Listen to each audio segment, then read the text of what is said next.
Welcome to our first property market update for Sydney, Melbourne and Brisbane for February. And as usual, we're joined by Lauren Staley from Infolio Property Advisors and Your Empire in Melbourne, and also Zoran Solano from Hot Property Buyers Agency and Your Empire in Brisbane. And of course, I'm Chris Gray from Your Empire in Sydney. Well, big news this week is interest rates on hold due to the inflation numbers down. So what does that mean?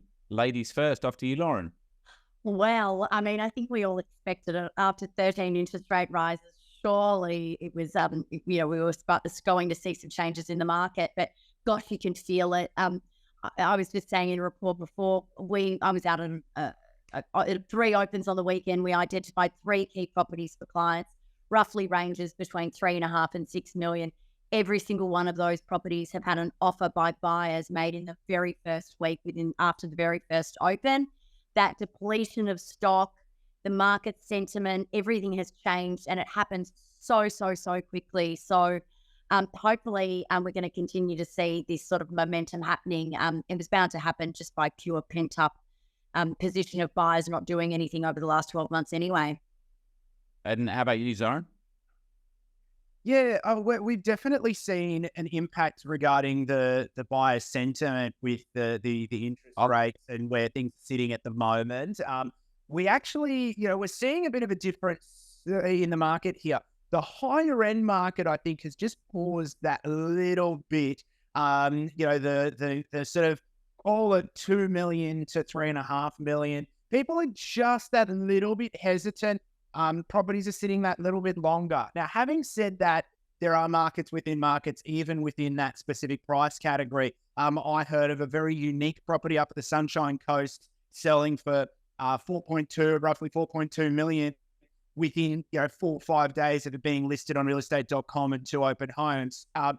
Reversely, I attended an auction on the weekend where the property was passed in. In fact, 2 auctions, one circa 2 million, one circa 3 million, both passed in, not selling under the hammer. Now, these are case-by-case scenarios as well. But here in Brisbane right now, it's Brisbane's affordable end of the market that is absolutely firing. Units, townhouses. I have never seen so many buyers at opens for units within the 500 to 700 price category. And look, for us down in Sydney, I think we started off the year, I think the first purchase was something like the 3rd or 4th of January. We did a couple of purchases in January, which, as we all know, quite often the real estate market doesn't really open till after Australia Day. I think we've started the year with over 15 buyers waiting on from last year to buy properties that are basically in a queue to get going. And obviously more and more, I think even this month, we're only in the first few days, and we've had another couple sign up as well. So it looks as if it's going to be very, very strong. What I might do is pull up the RP data, the core logic results for the 31st of Jan. And look, just bear in mind with these numbers that obviously not a lot gets transacted at the end of December and certainly kind of coming into January. So looking at those numbers, Sydney is 0.2% for the month, 0.1% for the quarter, 11.4% for annually. Melbourne, minus 0.1% for the month, minus 0.9% for the quarter, and 3.9% annually. And Brisbane, 1% for the month, 3.2% for the quarter, and 14.8% for the annual. So again, take it with a pinch of salt. Obviously, these are average values and stuff like that. So some of the markets could be absolutely flying, others coming down, and that gives you that balance in between. But certainly they're positive numbers. And that's the thing is so for last year, 11%, 14, kind of 10, 16 for Perth and places like that. That is effectively $150,000 on $1 million property, or per $1 million you've got. So it's a lot of money. And again, I think our message is always going to be is you need to get into the market. We're not in there for 6 or 12 months. We're in there ideally for decades. And so you've got to get in. What do those numbers mean to you, Lauren? Oh, it's really interesting. I was sort of looking at that and thinking, though, I can't believe that Melbourne's median values dipped below Brisbane's. But I guess if we look at the overall, not that, just because it's never been that way, but I guess if we look at the overall numbers of what's happening in Victoria, with a huge amount of people coming into Victoria from an immigration point of view, the housing issue that we've got this urban sprawl, so properties being built and developed out in these far further suburbs, and they're much, much cheaper. So this data, I mean, it's interesting, but it really does need to be extrapolated to be able to understand it properly.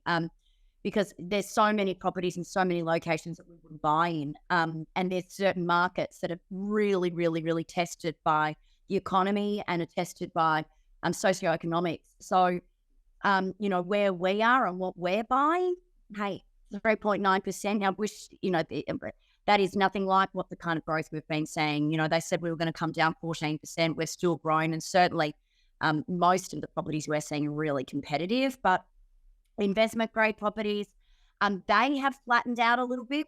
As you know, most investors have chosen to go to Brisbane.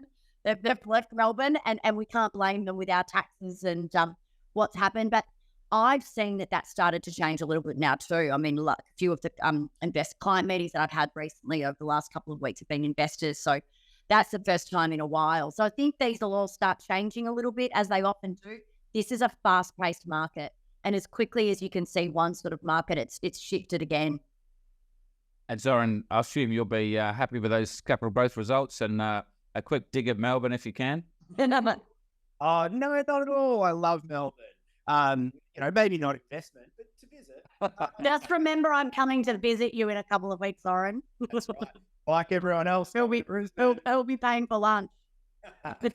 So, look, I think that Brisbane has finally matured into the city it always could have been. And with 10 years or less than 10 years to go to the Olympics, we're seeing a lot of interest here in Southeast Queensland. Lauren mentioned a lot of immigration into Victoria. Well, we're seeing a lot of interstate migration into Queensland from other cities and other states. And also, I guess, a re-centralisation of our workforce post-COVID. What I'm finding, and pre-Christmas, I was relocating a lot of families here ready for the new working or school year. And we think that that's going to be a continued phenomenon, and a demographic that we can definitely assist are those families or individuals relocating to Southeast Queensland, specifically to Brisbane.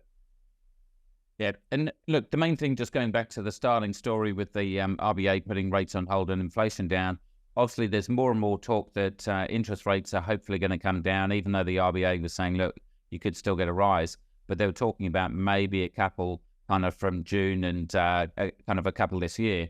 And obviously that's going to increase everyone's serviceability. Maybe the serviceability buffers that the banks put in, which are maybe at 3%, may get reduced to 2%. Because obviously in a rising market, they need to increase those buffers, but in a falling market, potentially they go and drop them. So people may be able to afford more and more property. But again, we've still got to remember what's going on in the market. I saw something on social media earlier on today about a Bondi, basically a knockdown. So it's uninhabitable kind of semi. I think they were quoting 1.8. The reserve was 2.1. And I think it sold for something like 2.4 or 2.5. So again, you can go in thinking, hey, property's cheap, it's only 1.8, but that's only the starting gate. And as we all know in the business, you've got to add 10, 20 or 30%. So Lauren, just some final words. Any tips to putting in an offer, and maybe some questions to ask the agents? Oh, look, I think it's really interesting. So you just referring back to the story that you made then. We've got a property that we looked at on the weekend. The top of the quote was 4.95. There was an immediate offer. So they changed the range up to 5.1. We've put in an offer of 5.35, and it's going to sell for around 5.5, right? So I think the key is for anyone who's out in the market, you need to know your values, because you're just going to get cooked. Because even if you're adding 10% on top of those price ranges, you still just really have no idea. The guides are not really a guide. So do your own due diligence and don't blame the agent. You need to understand what's going to happen if you do put in an offer and it's going to trigger a sale. Does it mean it's going to go into a highest and best? Are you going to be put into a boardroom auction? Are you going to get right reply? There's so many variables, and if you do not ask those questions, you don't know. And then you could get completely gazumped in the process. But without exception, you must have finance pre-approval. You must have a building inspector on hand who can can turn around a report for you quickly. You must have a good conveyancer or a lawyer who can check your contracts and who's not going to mess up the deal by overcomplicating. So I think you just need to have a team, and really you just need to have someone like us on your side so we can do it for you efficiently, effectively, and essentially rule out all of those variables that I just told you about. And that's the thing is, I even say even a bad buyer's agent generally buys better than the best clients because they're just doing it all day, every day. If you're in the industry, whatever industry you're in, it's hard for a newcomer to try and compete with that. Zoran, any tips from you? I've heard a shocker about a buyer's agent the other day, which I won't repeat here. But anyway, look, just on, following on with what Lauren just said there, the interesting thing with Queensland, there are no price guides allowed with auction property or no price property. It is illegal for a selling agent to provide any kind of indication or range. Some people hate that. I actually don't mind it because the situation Lauren just explained just won't happen, right? The seller won't create, or selling agent won't create an expectation that could then be let down or misconstrued. One really quick story. An acquaintance of mine looking on their own was searching at the Sunshine Coast, the property I mentioned just earlier, selling for around 4.2 million. Him and his wife entered the property, absolutely fell in love, put an offer forward, conditional to finance a building and pest. They missed out up against the cash offer. Afterwards, they were very upset with the way that the agent handled the process. They weren't given an opportunity to revise or increase their offer. This is where, if you're a buyer in a hot market, you need to be ready to put your best foot forward and have confidence in your opinion of value and know where you're happy to walk away. This individual was actually happy to pay another $300,000 or $400,000 if it meant securing the property. So I actually feel in some instances, the involvement of a buyer's agent to give a buyer confidence to actually pay what a property is worth to that buyer is actually sometimes more important than trying to save them money and missing out on property. Because that property that they missed out on, there are none other like it. The design, the location, you cannot find it. And you cannot recreate it for the price that they were talking. So again, you've got to be in it. I think the best tip from me in Sydney is always know what the property's worth. Just like Lauren was saying, we get completely independent valuations to prove what it's worth.